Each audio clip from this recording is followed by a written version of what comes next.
رب العالمين والصلاة والسلام على رسوله النبي الكريم وعلى آله وصحبه أجمعين وعلى من تبعهم بإحسان إلى يوم الدين.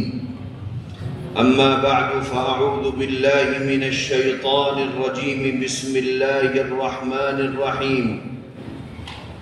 وَلَتَسْمَعُنَّ مِنَ الَّذِينَ أُوتُوا الْكِتَابَ مِنْ قَبْلِكُمْ وَمِنَ الَّذِينَ أَشْرَكُوا أَذًى كَثِيرًا وَإِنْ تَصْبِرُوا وَتَتَّقُوا فَإِنَّ ذَلِكَ مِنْ عَزْمِ الْأُمُورِ. صدق اللہ العظیم. آج کی اس میٹنگ میں 3 موضوعات مجھ سے متعلق ہیں. ایک تو وہ جس سے آج اس دیش کے سبھی مسلمان جڑے ہوئے ہیں، مسلمان کہا جائے یا ہر سٹیزن جڑا ہوا ہے، SIR کا ہے.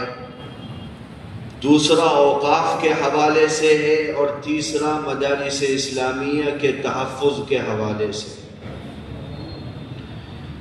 یہ تینوں مسائل ایسے ہیں جن کا مقابلہ مجموعی طور پر قوم کر رہی ہے اور لگ بھگ ہر ریاست کے مسلمان ان مسائل سے دوچار ہیں. یہ بہت ٹیکنیکل اور اصولی چیزیں ہیں جن کو بہت قاعدے کے ساتھ میں سمجھ کر کے اپنے اپنے علاقوں میں اس پر کام کرنے کی ضرورت ہے. اوقاف کے تحفظ کی بات اس ملک میں جمعیت علماء ہند کے پلیٹ فارم سے کیا جائے، اس سے مناسب اور موضوع کوئی اور جماعت نہیں ہے. آپ کو یہ معلوم ہوگا کہ ملک میں جب اعلان کیا گیا، پارلیمنٹ میں پیش کیا گیا کہ صاحب ہم وقف میں امینڈمنٹ کرنے جا رہے ہیں، اور کہا گیا کہ یہ عام پرکریا کا حصہ ہے، اس سے پہلے بھی وقف میں امینڈمنٹ ہوئے ہیں، لیکن جب اس کو دیکھا گیا، ان کی فکر، ان کو سوچ کو سمجھا گیا، تو معلوم ہوا کہ یہ صرف امینڈمنٹ نہیں ہے بلکہ اوقاف کی روح پر حملہ ہے. چنانچہ مسلمان قائدین کے دباؤ میں اس ملک کی سبھی پولیٹیکل پارٹیز نے پارلیمنٹ کے اندر اس کو اپوز کیا، اس کی مخالفت کی، جس کا نتیجہ ہوا کہ جوائنٹ پارلیمنٹری کمیٹی کے پاس میں بھیج دیا گیا کہ صاحب JPC طے کرے گی کیا کرنا. دلی کے اندر جمعیت علماء ہند کے قومی صدر محترم حضرت مولانا سید ارشد صاحب مدنی دامت برکاتہم العالیہ اپنے پینل کے ساتھ 3.5 گھنٹے JPC کے سامنے پیش ہوئے، اور پارلیمنٹ کے ہی ایک ہال میں جگدمبکا پال نے JPC کی میٹنگ بلائی تھی اور مولانا مدنی کو اس میں بلایا گیا تھا. 3.5 گھنٹے ڈاؤٹ بتائے گئے، صاحب یہ سوال ہے، یہ سوال ہے، یہ سوال ہے، اور لکھت میں دیا. مجلس ختم ہو گئی، کہا ٹھیک ہے ہم اس کو کنسیڈر کریں گے. اس کے بعد JPC کی میٹنگ جب UP میں ہوئی تو لکھنؤ میں صدر محترم کے ساتھ میں لکھنؤ جمعیت سے جڑے ہوئے لوگ بھی اس JPC کی میٹنگ میں گئے، اور جو چیزیں دلی میں اٹھائی گئی تھیں انہی چیزوں کو وہاں بھی اٹھایا گیا، اور پھر JPC کی طرف سے کہا گیا ٹھیک ہے ہم اس کو دیکھیں گے، کنسیڈر کریں گے. لیکن جو سوچ اور فکر اور جس نظریے اور آئیڈیالوجی کے لوگ کرسی اقتدار پر بیٹھے تھے، وہ ایک مانسکتا کے ساتھ میدان میں اتر چکے تھے کہ ہمیں اس قانون کو ایکٹ کی شکل دینی ہے، اور پارلیمنٹ میں نمبر ہے، ان نمبروں کے ذریعے سے اس کو ایکٹ بنا کر کے ملک کی ہر ریاست میں، ہر ضلع میں، ہر قصبے اور دیہات تک پہنچا دینا. جمعیت علماء ہند نے 3 سب سے بڑے سمیلن اس ایکٹ کے خلاف کیے. سب سے بڑے سمیلن ایک دلی میں کیا، دوسرا پٹنہ میں کیا، اور تیسرا کڑپا میں کیا، جو چندر بابو نائیڈو کا گاؤں ہے، ان کا آبائی وطن ہے.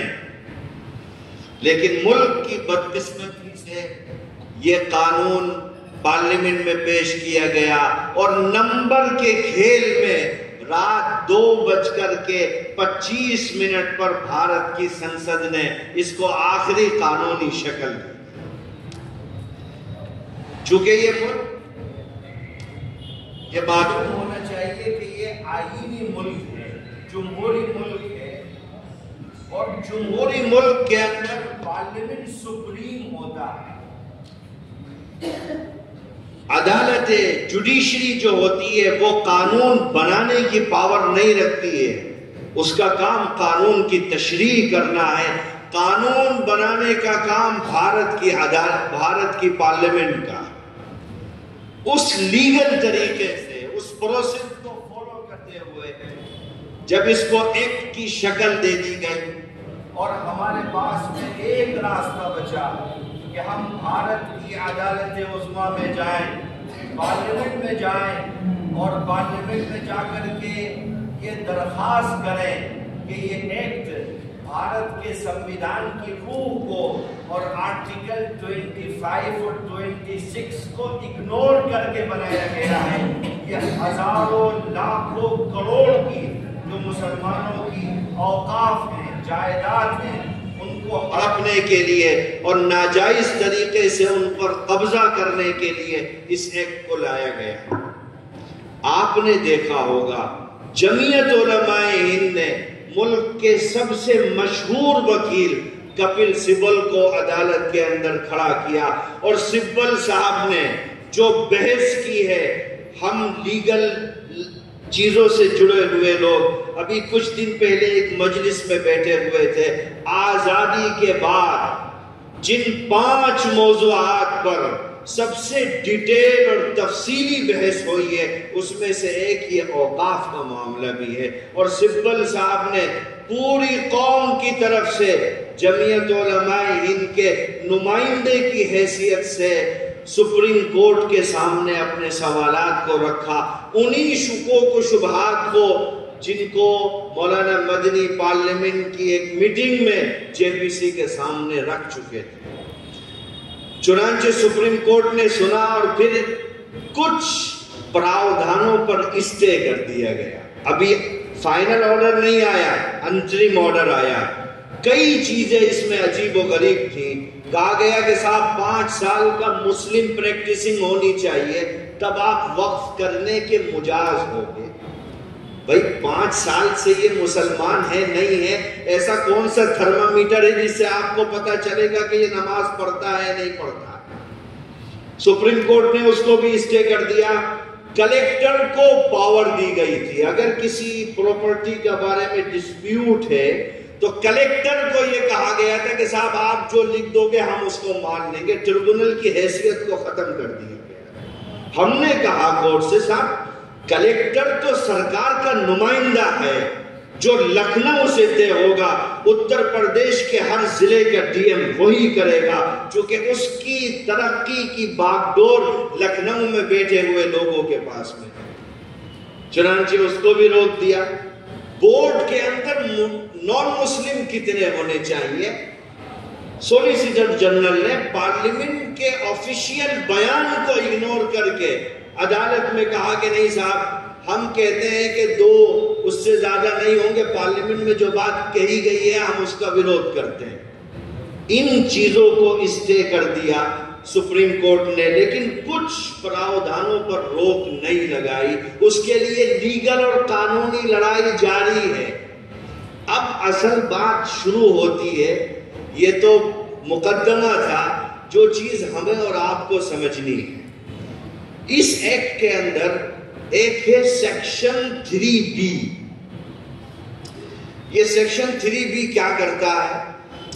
یہ ایک عام آدیش دیتا ہے کہ صاحب جتنی بھی پراپرٹیز وقف بورڈ میں رجسٹر شدہ ہیں ان کو امید سینٹرل پورٹل پر اپلوڈ کرانا ہے۔ پہلی چیز آپ یہ سمجھیے، یہ کنفیوژن لوگوں کے بیچ میں ہے کہ صاحب امید پورٹل پر ہم اپنی جانکاری دے دیں گے، اس کا مطلب یہ ہو جائے گا کہ ہم اپنے اوقاف کی ساری معلومات سرکار کو دے رہے ہیں۔ ایسا نہیں ہے۔ سرکار آپ سے زیادہ معلومات نہیں چاہ رہی ہے، صرف وہ معلومات چاہ رہی ہے جو آپ سیکشن 37 میں دفعہ 37 میں 50 سال پہلے، 40 سال پہلے، 90 سال پہلے وقف میں درج کرا چکے ہو۔ تو یہ کوئی نئی معلومات نہیں ہے، جو معلومات آپ دے چکے ہو ان معلومات کو کلیکٹ کر کے امید سینٹرل پورٹل پر اپلوڈ کرنا ہے، رجسٹر نہیں کرنا۔ یہ جملہ بھی غلط ہے، رجسٹر کرنے کا مطلب ہی نہیں ہے۔ اگر آپ ایکٹ میں دیکھیں گے تو اس ایکٹ کا جو سیکشن 43 ہے 43، وہ یہ کہتا ہے کہ جو بھی جائیداد اب تک وقف بورڈ میں رجسٹر ہیں ان کو کسی نئے طریقے سے رجسٹر کرانے کی ضرورت نہیں ہے۔ جو بھی جائیداد وقف بورڈ میں 8/4/2025 تک، جس دن صدر جمہوریہ نے اس پر دستخط کیے تھے اور قانون کے مطابق یہ لاگو ہو گیا تھا، اس دن تک جتنی بھی جائیداد وقف بورڈ میں رجسٹر ہیں ان کے کسی نئے رجسٹریشن کی ضرورت نہیں ہے، صرف ان کو اپلوڈ کرنا ہے بس۔ اب سوال ہوتا ہے کہ یہ اپلوڈ کی جو پرکریا ہے، امید پورٹل، یہ کیا ہے؟ آپ نے نام سنا ہوگا، اس سے پہلے وامسی پورٹل تھا، 2013 میں آپ نے دیکھا ہوگا۔ یہ کام دراصل سرکار اور وقف بورڈ کیا کرتے تھے کہ صاحب ڈیٹا کلیکٹ کریں، وامسی پر سروے کر کے بتائیں قبرستان کہاں پر ابھی قبرستان ہے، کتنے سالوں سے۔ اب انہوں نے ترتیب بدل دی اور یہ کام متولیان کے کندھوں پر ڈال دیا اور سرکار اور وقف بورڈ کنارے ہو گئے کہ بھائی صاحب اب یہ ہمارا کام نہیں ہے، یہ آپ کا کام ہے۔ آپ بتاؤ آج کے دور میں کھڑے ہو کر کے کہ کتنی مسجدیں وقف ہیں، آج کی کنڈیشن ان کی کیا ہے، زمین کتنی ہے، قبضہ کتنا ہے، مقدمات کتنے ہیں، یہ جانکاری آپ کو دینی ہے۔ وقف بورڈ نہیں دے گا، وقف بورڈ سروے نہیں کرے گا، سرکار نہیں کرے گی۔ اسی کو نام دیا گیا امید سینٹرل پورٹل۔ تو امید سینٹرل پورٹل کا مطلب جو پہلے سرکار کو کرنا تھا وہ اب اس نے متولیان کے کندھوں پر ڈال دیا کہ صاحب یہ اب آپ کو کرنا ہے۔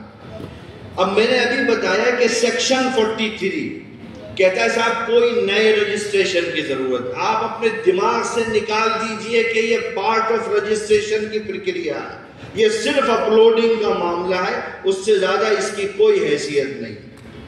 اب جو سیکشن 3B آتا ہے جو ہمیں کہتا ہے کہ بھائی صاحب آپ اپلوڈ کرو، نہیں کرو گے تو ہم کوشچن مارک لگا دیں گے، مشکوک قرار دے دیں گے آپ۔ اب یہاں پر لوگ زیادہ عقل مندی دکھاتے ہیں، یا تو کرتے ہی نہیں اپلوڈ، یا کرتے ہیں تو نہ جانے کون کون سی جائیداد اپلوڈ کر دیتے ہیں۔ آپ اس بات کو سمجھیے کہ سیکشن 37 جس کو دفعہ 37 کہتے ہیں، جو پہلے سے تھا، نئے قانون میں کوئی نیا ایکٹ آیا ایسا نہیں ہے۔ دفعہ 37 کا مطلب کیا ہے؟ صرف ایک مطلب ہے کہ دفعہ 37 کے ذریعے سے وقف بورڈ اور راجیہ سرکار وقف کے متعلق ساری جانکاری محفوظ رکھتی ہے۔ دفعہ 37 کو آسان زبان میں کہیے تو یہ ایک رجسٹر ہے، یہ رجسٹر مینٹین کرتا ہے وقف بورڈ، اور اس رجسٹر میں کس نے وقف کیا، کب وقف کیا، کس کام کے لیے وقف کیا، کتنے بگے یا ایکڑ وقف کیا، کتنا گز وقف کیا، یہ سب کچھ دفعہ 37 میں ہوتا ہے۔ یہ جو دفعہ 37 کی معلومات ہے جو پہلے سے رجسٹر شدہ ہے، اسی معلومات کو امید پورٹل پر اپلوڈ کرنا ہے بس۔ اس سے زیادہ کا کام امید پورٹل کا نہیں ہے۔ وہی معلومات اٹھا کر کے آپ کو امید پورٹل پہ ڈال دینی ہے۔ اب مثال کے طور پر آپ کی ایک مسجد تھی، 50 سال پہلے مسجد آپ نے وقف بورڈ میں رجسٹر کرا دی، دفعہ 37 پر آ گیا، اس مسجد کے تحت 4 مکان تھے، 50 سال پہلے، اور وہ دفعہ 37 میں سیکشن 37 میں وہ 4 مکان ہیں۔ اب ہوتا کیا ہے کہ 30 سال کے بعد کسی نے 2 مکان اور مسجد کو دے دیے، تو اور وہ 2 مکان آپ نے اس کا رجسٹریشن وقف میں نہیں کرایا، تو سرکار امید پورٹل پر صرف 4 مکان ہی ڈالنے ہیں جو پہلے سے دفعہ 37 میں لکھے ہوئے۔ اگر آپ نے یا تو آپ پہلے رجسٹر کراؤ انہیں وقف بورڈ میں، اس کے بعد امید پورٹل، چونکہ امید پورٹل رجسٹریشن کا پلیٹ فارم ہے ہی نہیں، امید پورٹل صرف اپلوڈنگ کا پلیٹ فارم، جو چیز پہلے سے رجسٹر شدہ ہے اس کو اٹھا کر کے سسٹم پر ڈیجیٹل طریقے سے اس کو اپلوڈ کر دینا ہے، رجسٹریشن کا کوئی سوال ہی نہیں۔ اس لیے اگر آپ کی جائیداد بڑھی ہے پچھلے 20 سال میں، 10 سال میں، 5 سال میں، تو آپ پہلے جا کر کے اس کو وقف بورڈ میں رجسٹر کرائیے، اس کے بعد آپ امید پورٹل پہ لکھ سکتے ہو، ورنہ اگر لکھ دیا آپ نے، ڈال دیا، تو وقف بورڈ پوچھے گا صاحب یہ کہاں ہے، یہ تو دفعہ 37 میں ہے ہی نہیں، آپ کی مسجد کی 4 گھر ہیں، یہ 6 کہاں سے آ گئے؟ کہا صاحب وہ تو 10 سال کے بعد وقف ہو گیا تھا، کہ آپ نے ہمیں تو بتایا نہیں وقف ہو گیا، اور ان کا حساب کہاں ہے؟ اگر وقف ہو گیا تھا تو آپ 40 سال سے کیا کر رہے تھے؟ آپ نے وقف بورڈ میں رجسٹر کیوں نہیں کرایا؟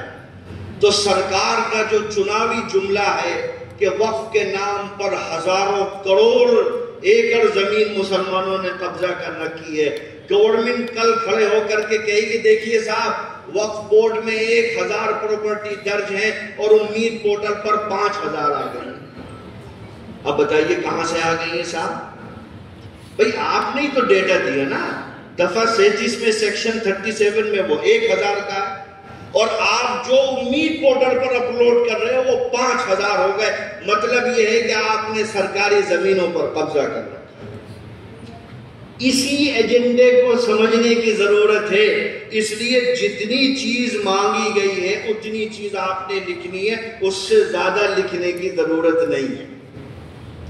اب سوال آتا ہے متولی کا۔ ایک عام طور پر لوگوں کو یہ پریشانی ہے کہ مولانا صاحب متولی کے بارے میں کیا کریں؟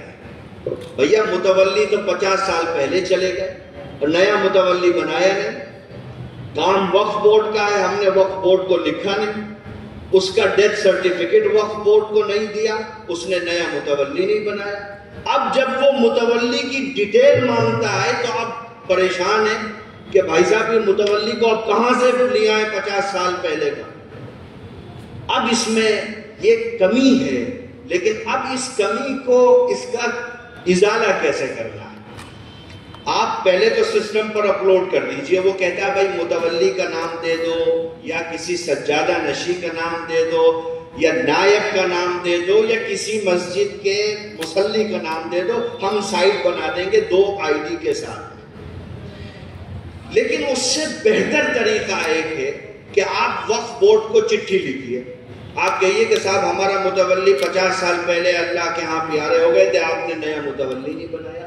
کئی راجیوں میں ہوا، مجھے بتایا لوگوں نے، اس لیے آپ کو بتا رہا ہوں۔ تو وقف بورڈ نے کہا بھائی ابھی ٹائم نہیں ہے، ابھی ہم لوگ سائٹ ایکٹیو کرنے پہ لگے ہوئے ہیں، آپ ایک کام کریے، آپ اپنی کمیٹی کا ایک اجلاس بلائیے مسجد کی، اس میں ایک پرستاؤ پاس کریے، پرستاؤ پاس کر کے ایک متولی چن لیجئے، اسی متولی کے نام سے امید پورٹل پر ساری چیزیں اپلوڈ کر دیجئے، ہم کل آپ سے مانگیں گے، آپ لیٹر ہیڈ ہمیں دکھا دیجئے گا، اسی پر مہر لگا کر کے آگے بڑھا دیں۔ تو صاحب جہاں پر متولیوں کا مسئلہ ہے وہاں پر آپ یہ کر سکتے ہیں۔ یہ جو باتیں بتائی جا رہی ہیں ان کو اچھی طرح سمجھ لیجیے، کیونکہ آپ جس علاقے میں جائیں گے وہاں اس طرح کی دشواریاں سامنے آئیں گی۔ میں نے ان سے کہا تھا کہ وکلاء کی میٹنگ کر کے ان تمام مسائل کو حل کریں، تو پرسوں وکلاء کی میٹنگ ہوئی اور اس میں یہ مسائل حل ہوئے کہ کرنا کیا ہے۔ اس لیے غور سے انہیں سمجھ لیں اور جا کے اس کو اپنے اپنے علاقے میں لوگوں کو بتائیں اور اسی کے مطابق کام ہونا چاہیے۔ تو اب متولی کا کیا کیا جائے؟ تو اس کا یہ طریقہ آپ اپلوڈنگ کو لیٹ نہ کریں، چونکہ ٹائم کم ہے اور ٹائم یہ ضروری نہیں ہے 4 دسمبر کو ختم ہو رہا ہے، چونکہ اس میں اختلاف ہے۔ اختلاف کیا ہے کہ صاحب جس دن ایکٹ آیا اور یہ کہا گیا کہ امید پورٹل پر اپلوڈ کرو، تو امید پورٹل کا اتا پتہ بھی نہیں تھا، اس کے رولز ریگولیشن کا پتہ نہیں تھا۔ جب امید پورٹل کے رولز آئے، اگر اس سے تاریخ شروع کی جائے 6 مہینے کی، تو وہ جنوری کے آخر میں پوری ہوتی ہے، اور اگر ایکٹ کے نفاذ سے شمار کیے جائیں تو پچھلے مہینے 6 مہینے گزر چکے ہیں، لیکن سائٹ بند نہیں ہوئی، سائٹ ابھی چل رہی ہے، اور کوئی مہا بھارت نہیں ہے، کوئی مشکل کام نہیں ہے، کوئی ایسی چیز نہیں ہے کہ اس کے بعد قیامت ٹوٹنے والی ہے، صرف جزوی طور پر بیدار ہونے کی ضرورت ہے۔ اب متولی کا مسئلہ اس طرح حل کر لیجئے، 5 لوگ 6 لوگ کمیٹی کے جمع ہو جائیں، میجورٹی، وہ ایک متولی کو نیوکت کر لیں، اس کا ایک لیٹر تیار کر لیں، اس پر سب لوگ دستخط کر دیں، کل جا کر کے وقف بورڈ میں دے دیں کہ صاحب ہم نے میٹنگ کر کے ان صاحب کو متولی بنا دیا تھا، اور ان کے نام سے ہمارا لیگل پروسیس آگے بڑھ چکا ہے۔ 1 منٹ رکو۔ جو جائیدادیں ابھی وقف بورڈ میں رجسٹرڈ نہیں ہیں، وہ امید پورٹل پر نہیں اپلوڈ ہو سکتی، تو ان کو بچانے کی کیا شکل ہوتی ہے وہ بتاؤ۔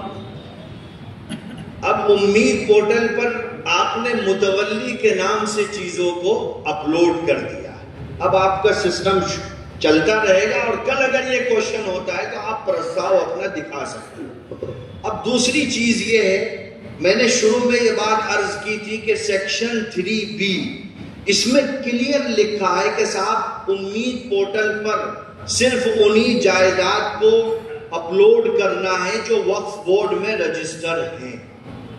اب بہت ساری جائیداد ایسی ہیں، ہو سکتی ہیں، جو وقف بورڈ میں رجسٹر نہیں ہے، تو ان سے امید پورٹل کا کوئی مطلب نہیں ہے۔ مثال کے طور پر آپ ایک مدرسہ چلاتے ہو، آپ ایک اسکول چلاتے ہو، یا وقف کی پراپرٹی آپ ٹرسٹ کے انڈر میں ریگولیٹ کرتے ہو، اگر ٹرسٹ کے انڈر میں وقف کی پراپرٹی ریگولیٹ کرتے ہو، اس ایکٹ کا سیکشن 2 یہ واضح طور پر کہتا ہے کہ اس وقف امینڈمنٹ ایکٹ 2025 کی کوئی بھی دھارا کسی ٹرسٹ پر لاگو نہیں ہوتی، یہ سیکشن 2 کہہ رہا ہے۔ اب صاحب آپ نے مدرسہ بنایا، سوسائٹی کے تحت چل رہا ہے، آپ کو کوئی مطلب نہیں ہے، بھئی یہ وقف امینڈمنٹ ایکٹ 2025 ہے، تو یہ غیر وقف پر کیسے لاگو ہو جائے گا؟ پہلی چیز تو یہ ہے، اس کا ایک جورسڈکشن ہے نا، اس کی ایک باؤنڈری ہے، حدود ہے، تو آپ غیر وقف پر اس کو کیسے لاگو کر سکتے ہو؟ اتر پردیش کا مکھیہ منتری تلنگانہ میں تھوڑی شاسن کر سکتا ہے، اس کے دائرے سے باہر کی چیز ہے یہ۔ تو اس لیے پہلی چیز تو یہ ہے کہ جو جائیداد وقف نہیں ہے ان کا اس سے کوئی مطلب نہیں۔ اب 2 چیزیں اور بہت اہم آتی ہیں کہ صاحب ہماری پراپرٹی وقف ہے یا نہیں ہے ہم کو پتہ ہی نہیں، قبرستان ہے، ہم دیکھ رہے ہیں کھسرا کھتونی میں قبرستان ہے، پیپر ہمارے پاس نہیں ہے، 100 سالوں سے مسلمان اپنے لوگوں کو وہاں دفن کرتے آتے ہیں۔ تو صاحب اب آپ کے ہاں ہر ضلع میں بہت ساری مسجدیں ایسی ہوں گی جن کا کچھ اتا پتہ نہیں ہے، آپ وامسی پورٹل پر جائیں۔ ہم نے مراد آباد اور رامپور میں کیا کیا کہ اس پورٹل پر جتنی بھی مسجدیں درج تھیں، ہم نے ان سب کا پرنٹ آؤٹ نکلوا دیا، قریب 8000 صفحات میں اس کا پرنٹ آؤٹ نکلا، اور وہ پرنٹ آؤٹ ہم نے اپنی لیگل ٹیم کو دے دیا۔ اب مثال کے طور پر شہر کے کسی دور قصبے سے کوئی آدمی آتا ہے اور مجھ سے کہتا ہے، ہم سے کہتا ہے کہ مولانا صاحب میری مسجد کا کچھ پتہ نہیں ہے کہ یہ مسجد وقف بورڈ میں ہے یا نہیں، تو ہمارے لوگ اس سے اس کا گاؤں کا نام پوچھتے ہیں، قصبے کا نام پوچھتے ہیں، اور وہ اس میں سرچ کرتے ہیں کہ بھیا وامسی پورٹل پر ہے یا نہیں۔ اگر مل گئی تو سمجھو کام ہو گیا، آپ اسی کو چڑھا دو، اگر مل گئی تو اسی سے کام ہو جائے گا۔ ان کے لیے کسی، چونکہ گورنمنٹ کے گزٹ میں موجود ہے کہ بھارت سرکار نے راجیہ سرکار نے جب سروے کیا تھا تو وہ پراپرٹی وقف تھی، وقف بائی یوزر کے طور پر استعمال ہو رہی تھی۔ اب دوسری شکل اس میں یہ ہے کہ بہت ساری جائیداد ایسی ہیں جو استعمالاً وقف ہیں، اور استعمالاً وقف ہونے کی حیثیت سے وہ رجسٹر بھی ہیں۔ مثال کے طور پر میں نے ایک اپنی زمین وقف کر دی، نہ میرے پاس وقف نامہ ہے، نہ میں نے وقف ڈیڈ بنوائی، نہ کوئی پیپر بنوائے۔ میں نے یہ کہہ دیا کہ بھائی صاحب جب تک میں زندہ ہوں میں نے اپنی زندگی میں اس جائیداد کو اللہ کے لیے، عامت المسلمین کی نفع کے لیے وقف کر دیا۔ یہ وقف بائی یوزر کے طور پر رجسٹر ہے۔ اس وقف بائی یوزر کو بھی کورٹ نے کنسیڈر کیا ہے، اس کو ریجیکٹ نہیں کیا، کوئی پیپر نہیں ہے، کچھ نہیں، لیکن رجسٹر ہے۔ آپ امید پورٹل پہ جاؤ گے تو وہ پوچھے گا کہ بھائی آپ کی وقف کیسی ہے، اس میں ایک کولم آئے گا وقف بائی یوزر کا بھی۔ اگر آپ کی زمین وقف بائی یوزر ہے آپ اس کولم کو فل کر سکتے ہو۔ اور دھیان سے سنیے، 8/4/2025 کے بعد اس ملک میں وقف بائی یوزر کے طور پر کوئی پراپرٹی وقف بورڈ میں درج نہیں ہو سکتی۔ یہ 8/4/25 کے دن تک جو جائیداد وقف بائی یوزر کے طور پر استعمالاً وقف ہونے کے طور پر درج ہو چکی ہیں، اب اس کے بعد آگے کی کوئی پراپرٹی وقف بائی یوزر کے طور پر بھارت کے پارلیمنٹ کے قانون کے مطابق وقف بورڈ میں درج نہیں ہو سکتی۔ اب تیسرا ایک وقف اور ہے جس کا سارا مسئلہ پھنسا ہوا ہے۔ کچھ وقف ایسے ہیں جو نہ تو سروے میں آتے ہیں، وامسی پورٹل کے سروے میں بھی نہیں، اس کے علاوہ جو وقف بائی یوزر رجسٹر ہے اس میں بھی نہیں ہے۔ اس کا میٹر سپریم کورٹ میں چل رہا ہے۔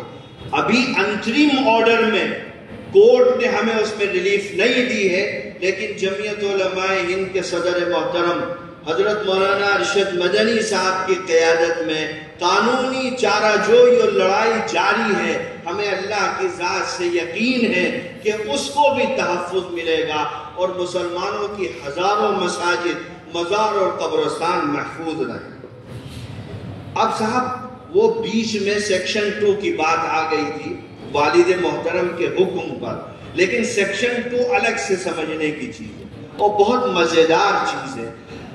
آپ کے من میں یہ سوال آنا چاہیے کہ مولانا صاحب اب تو نیا رجسٹریشن ہو نہیں رہا، بھائی اگر کچھ چھوٹ گیا ہے تو اس ایکٹ میں یہ تھا کہ بھائی صاحب 3 مہینے کے اندر رجسٹر کراؤ۔ 3 مہینے تو نکل گئے، جو چھوٹ چکا ہے جس کو آپ رجسٹر نہیں کرا سکے ہو اس کے پیپر آپ کے پاس ہے، وقف ہے، بھائی وقف کو تو ایسے نہیں چھوڑ سکتے نا۔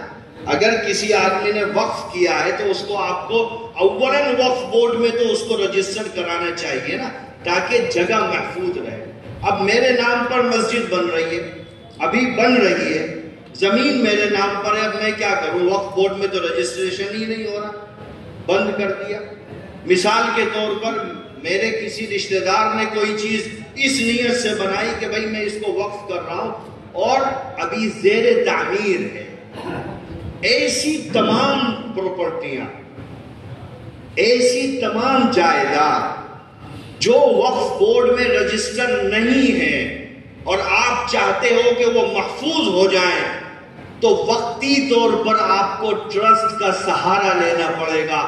سیکشن 2 یہ کہتا ہے کہ اس ایکٹ کے بننے کے اور لاگو ہونے کے بعد بھی اگر کوئی ٹرسٹ بنتا ہے اور وہ وقف کی پراپرٹی کو ریگولیٹ کرتا ہے تو بھی اس ایکٹ کی کوئی دفعہ اس ٹرسٹ پر لاگو نہیں ہو سکتی۔ تو آپ کی جتنی مسجدیں ہیں، مثال کے طور پر بہت ہزاروں مسجدیں زیر تعمیر ہیں یو پی کے اندر، لاکھوں مسجدیں انڈیا کے اندر زیر تعمیر ہیں، حالانکہ شریعت کے نقطۂ نظر سے یہاں پر آپ سوال کر سکتے ہو، چونکہ وقف کا مطلب کیا ہے کہ ہم نے اللہ کے نام پر اس کو خالی کر دیا، اب اس میں بیع و شراء، خرید و فروخت نہیں ہو سکتی۔ لیکن ٹرسٹ میں ایسا نہیں ہے، ٹرسٹ میں اگر ٹرسٹی متفق ہیں تو آپ زمین کو بیچ سکتے، ٹرسٹی متفق، اور ایسا ہوا بھائی مہاراشٹر کے اندر اور گجرات کے اندر پہلے چیریٹیبل ٹرسٹ ہی تھا جو وقف کی پراپرٹی کو ریگولیٹ کرتا تھا، تو وہاں پر خرد برد ہوا بھی ہے۔ یہ میں وقتی طور پر ایک علاج آپ کو بتا رہا ہوں۔ ابھی اگر پورٹل پر رجسٹریشن نہیں، وقف بورڈ میں رجسٹریشن نہیں ہو پا رہا ہے، تو یہ وقتی علاج ہے کہ آپ سیکشن 2 کی مدد لے کر کے آپ اپنا ٹرسٹ بنا سکتے ہو، اور اس ٹرسٹ کے ماتحت آپ وقف کی زمین کو ریگولیٹ کر سکتے ہو۔ اس ایکٹ کا کوئی بھی سیکشن آپ پر لاگو نہیں ہوگا اور کسی بھی طریقے سے آپ پر کوئی رکاوٹ نہیں آنے گا۔ تو خلاصے کے طور پر کچھ اصول ریپیٹ کر لیتے ہیں۔ پہلی چیز تو یہ ہے کہ صاحب امید پورٹل رجسٹریشن کا پلیٹ فارم نہیں ہے۔ اگر دماغ کے کسی کونے میں ہو، اللہ کے واسطے جانکاری نہ ہونے کی وجہ سے آپ اس کو ہٹا دیجئے۔ یہ صرف اپلوڈنگ کا اور جانکاریوں کو اس پر ڈاؤن لوڈ کرنے کا ایک پلیٹ فارم ہے، پہلی چیز۔ دوسری چیز یہ ہے کہ امید پورٹل عام نہیں ہے، خاص ہے۔ امید پورٹل جنرل نہیں ہے، صرف امید پورٹل پر انہی موقوفہ جائیداد کو اپلوڈ کرنا ہے جن کو آپ وقف بورڈ میں رجسٹر کرا چکے ہو، اور جتنا کرا چکے ہو سیکشن 37 میں اتنا ہی اپلوڈ کرنا ہے، اس سے زیادہ نہیں کرنا۔ ورنہ پھر کئی اسٹیٹ کے مکھیہ منتری کھڑے ہو کے کہیں گے صاحب ہم تو کہہ رہے تھے کہ یہ زمین پہ ہاتھ رکھ دیتے ہیں تو یہ وقف ہو جاتی ہے، ہم تو کہہ رہے تھے کہ انہوں نے SC/ST کی ہزاروں بیگھے زمین پر ناجائز قبضہ کر رکھا ہے۔ دیکھو وقف بورڈ میں 1000 زمینیں درج ہیں اور امید پورٹل پر 5000 اپلوڈ ہیں۔ اس لیے یہ کسی کو نہیں کرنا ہے، ورنہ اس کا نقصان بہت آگے تک جائے گا اور پھر کوئی لیگل جواب نہیں ہوگا اس کا۔ اور تیسری چیز، اگر آپ بنا رہے ہو ابھی کسی بھی طریقے سے چیزوں کو، اور ایک بات اور یاد رکھیے گا، یہ سیکشن 61 ہے، 61 دفعہ 61، اس میں سزا ہے متولی کے لیے اگر جانکاری امید پورٹل پر غلط اپلوڈ کرتا ہے۔ یہ سیکشن 61 یہ پنشمنٹ ہے متولی کے لیے، اگر 4 کی جگہ پر 6 اپلوڈ کر دی تو 6 مہینے کی سزا ہے اور 50,000 کا جرمانہ۔ تو یہ میں اس لیے بھی کہہ رہا ہوں، اگر آپ نے غیر رجسٹرڈ اراضی کو درج کر امید پورٹل پر اپلوڈ کر دیا تو 420 کا کیس الگ لگے گا اور غلط جانکاری کا کیس الگ لگے گا، اور ایکٹ کے اندر جس پنشمنٹ کا ذکر کیا ہے وہ بھی لاگو ہوگی، اس سے چھٹکارا ملنے والا نہیں ہے۔ اس لیے جو جائیداد رجسٹر ہیں انہی کو صرف امید پورٹل پر اپلوڈ کرنا ہے۔ اب آگے چلتے ہیں، اور پھر آخری بات یہ کہتا ہوں کہ جو ابھی بن رہی ہیں، اگر ابھی آپ کو پریشانی ہے، آپ وقف بورڈ میں رجسٹر نہیں کرا پا رہے ہو، کامیاب نہیں ہو پا رہے ہو، تو بھائی صاحب ٹرسٹ بناؤ سیکشن 2 کے انڈر میں، اس ٹرسٹ کو رجسٹر کراؤ، اس کی ڈیڈ بناؤ اور اس وقت کو اس کے اندر میں لے آؤ۔ کم سے کم ان ظالموں کی نگاہوں سے تو وہ محفوظ ہو جائے گی، اور یہ ایک آپ کو یہ پاور دیتا ہے سیکشن 2 اس میں۔ اب آگے چلیے، یہ بھی کہا جاتا ہے کہ صاحب ٹائم بہت کم ہے، بالکل صحیح ہے، ٹائم بہت کم ہے۔ جمعیت علماء ہند نے سپریم کورٹ میں اپیل لگا رکھی ہے، 28 تاریخ میں نمبر نہیں آیا، انشاءاللہ اس مہینے آ جائے گا۔ ہم نے چیف جسٹس سے یہ مانگ کی ہے کہ پورے ملک کی موقوفہ جائیداد کو امید پورٹل پر اپلوڈ کرنے کے لیے 6 مہینے کا ٹائم بہت کم ہے۔ ہم چیف جسٹس سے یہ ڈیمانڈ کرتے ہیں کہ وہ ٹائم کو ایکسٹینڈ کر دے، 6 مہینے یا 8 مہینے اور دے دیے جائے تاکہ لوگ اپنی پراپرٹیز کو صحیح طریقے سے اپلوڈ کر سکیں۔ لیکن اس کے بعد بھی چلو ٹائم نہیں ملا یا یہ کہ مل گیا، اس کے بعد بھی اگر آپ کسی وجہ سے بھی امید پورٹل پر اپلوڈ نہیں کر سکے تو آپ کو رائٹ ہے ٹریبونل میں جانا، کوئی بھی وجہ ہو گئی۔ کئی جگہوں پر کیا ہے کہ سائڈ ہی ایکٹیویٹ نہیں، ہمارے شہر میں 60 وارڈ تھے، ابھی کچھ دن پہلے تک 50 وارڈ ہی آ رہے تھے، اس کے آگے آ ہی نہیں رہے تھے۔ ابھی میرے پاس میں تلنگانہ سے فون آیا کہ صاحب شہر کی 3 ودھان سبھا آ رہی ہیں، 2 نہیں آ رہی ہیں۔ اب یہ ہمارا تو مسئلہ نہیں ہے نا، یہ تو وقف بورڈ کا مسئلہ ہے۔ اگر ٹائم نکل گیا آپ ٹریبونل کے پاس جائیے اور کہیے کہ صاحب یہ وجہ تھی ہم نہیں اپلوڈ کر پائے، 6 مہینے کا وقت اور دیجئے۔ ایکٹ کے اندر ٹریبونل کو یہ رائٹ دیا ہے کہ وہ صحیح وجہ ہونے کے بعد آپ کو مزید 6 مہینے کا وقت اور دے سکتے ہیں، یہ بھی ایکٹ کے اندر۔ یہ اس کے علاوہ ہے جو میں کہہ رہا ہوں کہ ہم سپریم کورٹ سے یہ ڈیمانڈ کر رہے ہیں صاحب تھوڑا بڑھا دیجئے، وہ اللہ نے چاہا بڑھا دے گا، نہیں بھی بڑھاتا ہے تو جو میں آپ کو بتا رہا ہوں ٹریبونل میں جانے کی آپ جا کر کے 6 مہینے کا وقت اور لے سکتے ہیں، اس سے آپ آسانی کے ساتھ میں اپنی پراپرٹی کا صحیح معنی میں اندراج کرا سکتے ہیں۔ تو صاحب یہ مختصر سی وقف کے حوالے سے یہ جانکاری تھی۔ میں سمجھتا ہوں کہ شاید اس کے بعد ہمارے عام ذہنوں میں جو کنفیوژن ہے وہ ختم ہو سکتی ہے۔ اگر آپ کے کچھ سوال بھی ہوں تو میں سوال بھی لے سکتا ہوں، جن کا جواب مجھے معلوم ہوگا دے دوں گا، نہیں معلوم ہوگا پوچھ کر کے قاسمی صاحب کو بتا دوں گا، آپ پوچھ لینا 2 دنوں کے بعد کہ اس کا صحیح جواب کیا ہے۔ یہ ہمارا پہلا موضوع تھا وقف اراضی کے متعلق، جس کے بارے میں اپنی جو تیاری کر کے آیا تھا وہ میں نے آپ کے سامنے رکھ دی۔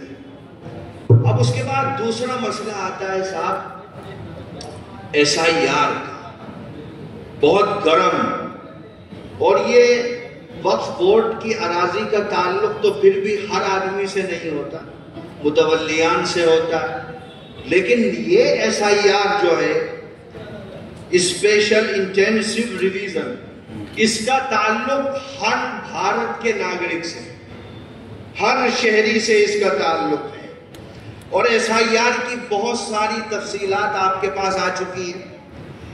ہمارے حافظ صاحب قاضی شہر کانپور بیٹھے، انہوں نے 2-3 دن پہلے ایک بہت بڑا یہ اشتہار بھی نکالا تھا، اس میں بھی کافی اچھی معلومات ہیں، لیکن ساری معلومات ہیں ایسا نہیں، اس میں کچھ چیزیں رہ گئی ہیں جو میں آپ سے کہتا ہوں عملی طور پر جو آپ کو کرنا ہے۔ پہلی چیز تو آپ یہ سمجھو کہ SIR کوئی نئی چیز نہیں ہے۔ SIR بھارت میں 8 مرتبہ ہو چکا ہے، اور 2003 میں بھی SIR ہوا۔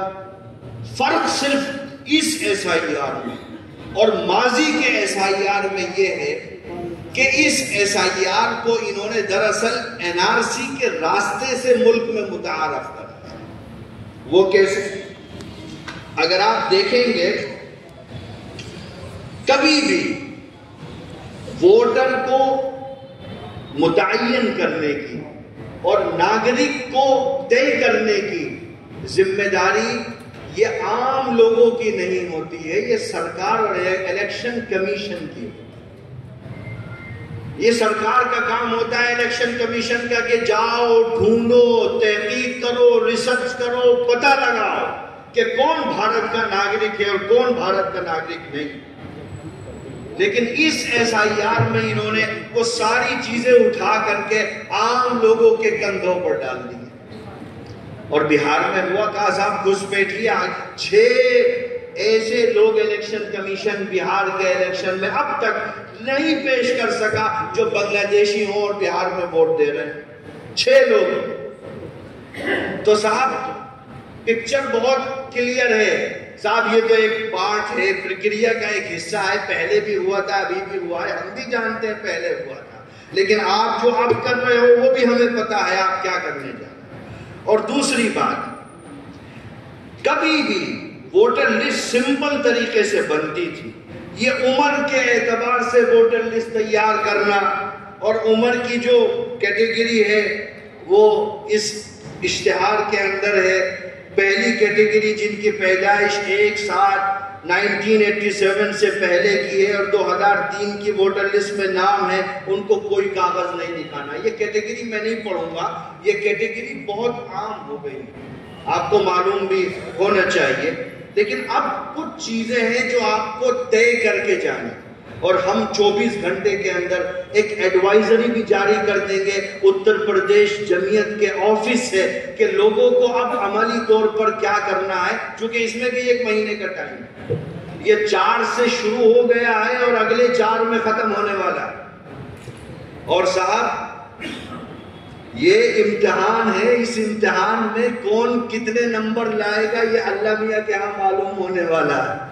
اب آپ دیکھیے کہ صاحب 2003 کو انہوں نے معیار بنا دیا کہ صاحب 2003 میں آپ کا نام تھا کہ صاحب نہیں تھا، آپ کے پتا جی کا نام تھا کہ صاحب نہیں تھا، آپ کے چاچا کا. اور ایک بات اور، یہ صرف باپ کے نام تک نہیں ہے، آپ کے چاچا کا نام ہو اور آپ ثابت کر دو کہ یہ میرا چاچا ہے، آپ کا کام ہو جائے گا. آپ کے ماموں کا نام ہو، آپ یہ ثابت کر دو کہ صاحب یہ میرا ماموں ہے، کام ہو جائے گا. صرف ماں باپ تک محدود نہیں ہے، جو خونی بلڈ ریلیشن جو ہیں اگر ان کو بھی آپ ثابت کر پاتے ہو تو اس SIR کی کیٹیگری میں آپ بھی نکل جاؤ گے کہ ہم نے مان لیا کہ 2003 میں آپ نہیں تھے لیکن آپ کے کسی خونی رشتہ دار نے ووٹ کیا ہے اور اس کا اور آپ کا رشتہ یہ ثابت ہو گیا، کام مکمل. تو صرف ماں باپ تک محدود نہیں ہے. اب پہلا کام کیا کرنا ہے SIR کے لیے؟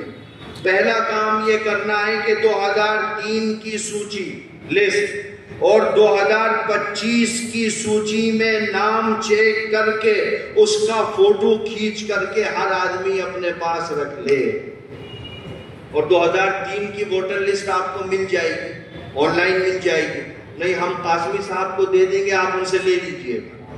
تو قاسمی صاحب جو لنک بھیجیں گے، آپ علی گڑھ کے ہو اس پر علی گڑھ لکھ دو گے، وہ آ جائے گی ڈیٹیل. اور ایک بات یاد رکھنا، 2003 میں جیسے میں اپنے شہر کی بات کروں، میرے شہر میں جو مراد آباد شہر کی سیٹ ہے 2003 میں اس میں 183 بوتھ تھے. کتنے بوتھ تھے؟ 183. لیکن اب 2025 میں اسی ودھان سبھا میں 503 بوتھ ہیں. تو ہر جگہ ایسا ہی ہوگا. تو آپ کو وہ لسٹ نکال لینی ہے نمبر 1 پر، اور بوتھ دیکھنا ہے. آج کے حساب کے بوتھ دیکھو گے تو نہیں ملے گا. آپ کو اگر یاد پڑتا ہوگا کہ 2003 میں ہم نے کہاں ووٹ کیا، کس اسکول میں، کس کالج میں، کس سینٹر میں، اس سے آپ کو مدد ملے گی اور وہاں سے آپ اپنا نام 2003 کی لسٹ میں ڈھونڈ سکتے ہیں. اب ایک سوال آئے گا کہ مولانا صاحب 2003 میں تو میں رہتا تھا مہاراج گنج میں، اور 2025 میں میں رہتا ہوں لکھنؤ میں. اب مجھ سے یہ BLO جو میرے پاس آئے گا وہ لکھنؤ کے مثال کے طور پر کیسر باغ میں رہتا ہوں، تو وہ کیسر باغ کی لسٹ لے کر کے آئے گا، مہاراج گنج کی نہیں لائے گا. وہ یہ کہے گا کہ بھیا کیسر باغ کی لسٹ میں تو آپ کا نام نہیں ہے. آپ کہہ رہے ہو مہاراج گنج میں، ہم نہیں مانتے، پروف لاؤ. آپ نے وہ مہاراج گنج والی کاپی اس کو دکھانی کہ بھائی دیکھ 2003 میں مہاراج گنج میں تھا، اب آ گیا 2025 میں کیسر باغ میں، لہٰذا 3 کا میرا کاؤنٹ ہوگا، مجھ سے پیپر نہیں مانگا. سمجھ میں آ رہی ہے بات؟ تو چونکہ بڑی تعداد میں لوگ 2003 2025 سالوں گزر گئے، آدمی منتقل ہو گیا، اپنے علاقے کو چھوڑ کے دوسری جگہ چلا گیا، آپ کیا کریے گا؟ اور ایک چیز اور سنتے چلیے. اب اس میں کیا ہوگا، میں حافظ صاحب سے کہوں گا کہ یہ ٹیکنیکل چیزیں بھی آپ شائع کرائیے. ایک چیز اور کیا ہوگی کہ صاحب نام 2003 میں لکھا ہے مفتی، وہ بہرائچ کے ہمارے مفتی عبدالرحیم صاحب ہیں، وہ صبح ہی رات ہی کہہ رہے تھے مولانا صاحب 2003 کی لسٹ میں میرا نام ہے عبدالرحمان اور 25 کی لسٹ میں عبدالرحیم.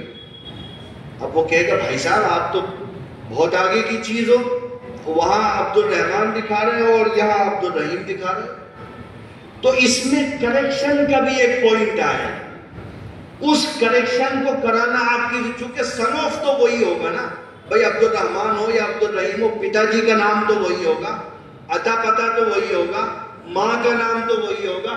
وہ دیگر پیپر دکھا کر کے آپ کریکشن کرا سکتے ہو. اگر کریکشن نہیں کراؤ گے اور اسپیلنگ مسٹیک ہوگی تو الیکشن کمیشن کی گائیڈ لائن ہے کہ آپ کے 2003 کی اس رسید کو قبول نہیں کیا جائے جب تک اسپیلنگ میچ نہیں ہوگی. اور 25 کا اعتبار ہوگا، 24 کا اعتبار ہوگا. آپ کہہ دو کہ بھیا ادھر غلط ہو گئی تھی ادھر صحیح ہے، اس سے کچھ نہیں ہوگا. تو آپ کو یہ جو اسپیلنگ مسٹیک ہے اس کو بھی دور کرنا ہے اور ایک تیاری کر کے سب کو رکھنی. ہم نے مراد آباد میں 2003 کی لسٹیں نکلوا دی، قریب 12-14 ہزار روپے کا خرچہ آیا. ہم نے سب پرنٹ آؤٹ نکلوا دیے اور ساری ودھان سبھاؤں میں پرنٹ آؤٹ دے دی ہے کہ بھیا اگر کسی کو نہیں ملتا ہے تو ہمارے پاس آ جائے اور بس اتنا بتا دے یاد کر کے کہ کون سے بوتھ پر ووٹ ڈالتا تھا. ہمارے لوگ لسٹ سے نام نکال کر کے اس کا خود دے اور وہ اپنا نام رکھ کے فوٹو کھینچے اپنے گھر بیٹھے. جب بھی یہ لوگ آئے گا تو اس کو دکھا دے، کہانی ختم ہو جائے گی. چونکہ اس SIR میں جس میں اتر پردیش، بنگال ہے، تمل ناڈو ہے اور پڈوچیری ہے، اس میں سب سے زیادہ نشانے پر 2 ریاستیں ہیں، ایک بنگال ہے اور ایک اتر پردیش. چونکہ تمل ناڈو میں کچھ نہیں. تمل ناڈو میں آپ کیا کریے گا، آپ سارے ووٹر نکال کے 30% رکھ دو تو وہ 30% بھی BJP کو ووٹ نہیں دیں. وہ آپ کا سنگٹھن ہی نہیں ہے، آدھار ہی نہیں ہے، جماعت ہی نہیں ہے. اتر پردیش میں 30% لوگ ایسے ہیں جن کو یہ میچ نہیں کریں گے اور ان سے الگ سے فارم فل کروائیں گے کہ کرو فارم فل، گرنا پر پتر فارم فل کرو اور ثابت کرو کہ تم بھارت کے ناگرک ہو. اور جو 11 ڈاکومنٹ انہوں نے دیے ان 11 ڈاکومنٹ کے آدھار پر آپ کو یہ ثابت کرنا پڑے گا کہ آپ بھارت کے باعزت اور معزز شہری ہیں. اور بنگال کے اندر یہ 45% کرنے والے، چونکہ بنگال کے اندر اپریل کے اندر چناؤ آ رہے ہیں. تو صاحب مقابلہ تو کرنا ہے، ہاتھ جو توڑ کر کے گھروں میں بیٹھنے سے کچھ نہیں ہونے والا ہے. ہمیں اس یقین کے ساتھ میں کام کرنا ہے کیونکہ قانون نے ان کو کچھ چیزوں کو لے کر کے مجبور کیا ہے. جو نیا SIR ہے وہ بہار کے SIR سے بہت مختلف ہے، اس میں بہت ریفارمز کی گئی ہیں، سپریم کورٹ نے بہت مداخلت کی ہے. اس لیے آپ کو وہ 2003 کی لسٹ تیار کر کے 2 چیزوں کے خیال کے ساتھ میں کہ 2003 میں آپ کہاں رہتے تھے، اب کہاں رہتے ہو، 2003 کی اسپیلنگ کیا تھی، اب کیا اسپیلنگ ہے، یہ دونوں کریکشن آپ کا کام ہے. بھارت کے الیکشن کمیشن کا اب یہ کام نہیں رہا. وہ کیسر باغ میں کیسر باغ کی لسٹ لے کر کے آئے گا، اگر اس میں آپ کا نام نہیں ہے تو پھر وہ آپ کو دوسری لائن میں کھڑا کرے. پہلی چیز. دوسری چیز یہ ہے کہ گرنا پر پتر فارم کی فوٹو کاپی کرا کر کے رکھیں اور انگریزی کے بڑے اکشروں میں اس کو بھریں اور BLO کے دستخط کرا کر کے ایک کاپی پرنٹ آؤٹ نکلوا کر کے ثبوت کے طور پر اپنے پاس ضرور رکھیں.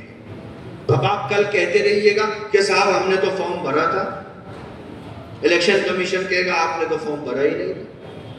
اب آپ کیا کریے گا، فارم بھریے، BLO کو کہیے بھائی صاحب بیٹھو اس پر ایک دستخط کرو، دستخط کرنے کے بعد فوٹو کھینچو، اصل کاپی اس کو دے دو، پرنٹ آؤٹ نکال کر کے اپنے پاس رکھ دو. کل اگر کوئی بات ہوتی ہے آپ کا نام کیا، بھائی ہم نے تو فارم بھرا تھا، آپ نے نئی پروسیس آگے بڑھایا، اس کا ذمہ دار میں نہیں ہوں، بھارت کا الیکشن کمیشن. تیسری بات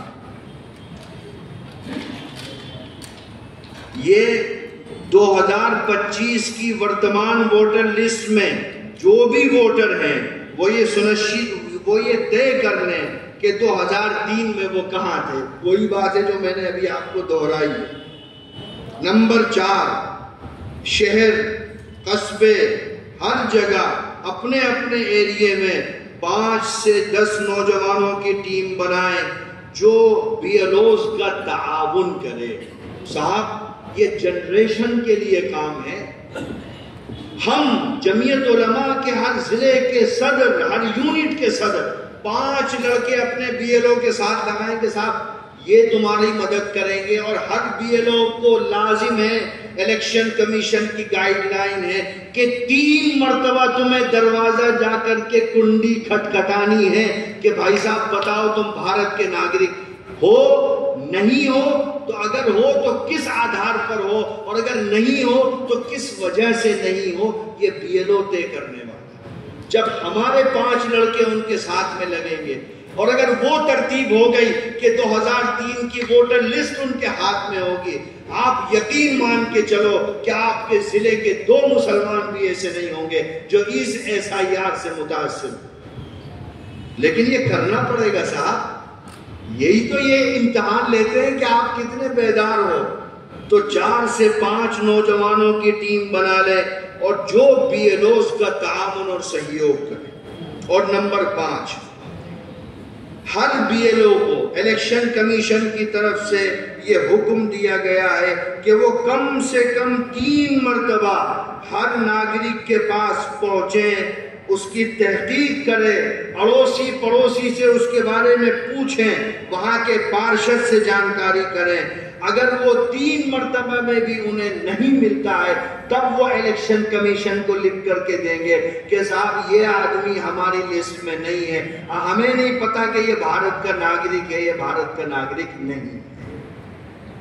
تو صاحب یہ میرے 5 پوائنٹ ہیں جو SIR کے تعلق سے ہیں۔ وہ کیٹیگری آپ کو یاد ہو گئی، لیکن وہ کیٹیگری اسی وقت مفید اور معاون ثابت ہوگی جب ان 5 اصولوں کو بنیاد اور معیار بنا کر کے آپ کام کرو گے۔ مجھے یقین اور اللہ کی ذات پر پورا اعتماد اور توکل ہے کہ اگر ہم جمعیت علماء ہند کے پلیٹ فارم سے اس کو ایک جنگی حالات کے طور پر لے لیں تو ہم 4 دسمبر آنے سے پہلے تمام مسلمانوں کو SIR کے جنجال سے باہر نکالیں۔